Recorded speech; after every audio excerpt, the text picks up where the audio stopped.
Her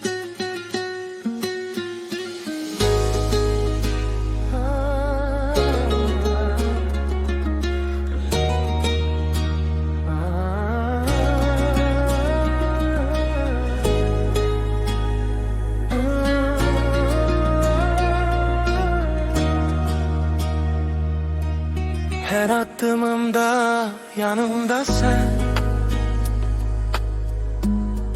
her an benimle sen, her an yüreğimde sen, yüreğimde sen. Biz iki deli, iki kıskan sevgili.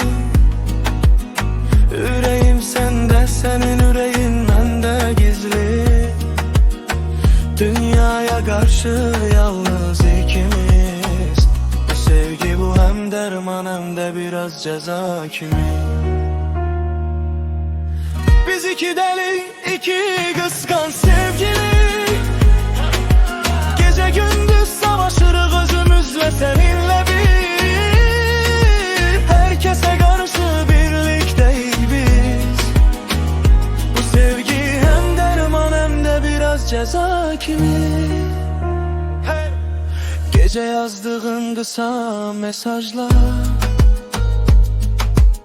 besardasan diyen suallar, seni yitirmekten korkan bakışlar, kalbimde kilitli kalan dualar. Başkasına bir gülüş versem, içinde fırtına çölünde seslemin. Ama ben bilirem ki bu kıskançlıkta sevgiden gelir. Gel sındır al bütün kaydaları, koy danışsın bizim sevgimiz. Sevgi budur, hem yara hem de derman. Senle güzeldir bütün zamanlar.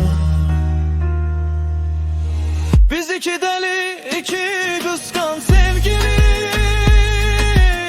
Yüreğim sende, senin yüreğin bende gizli.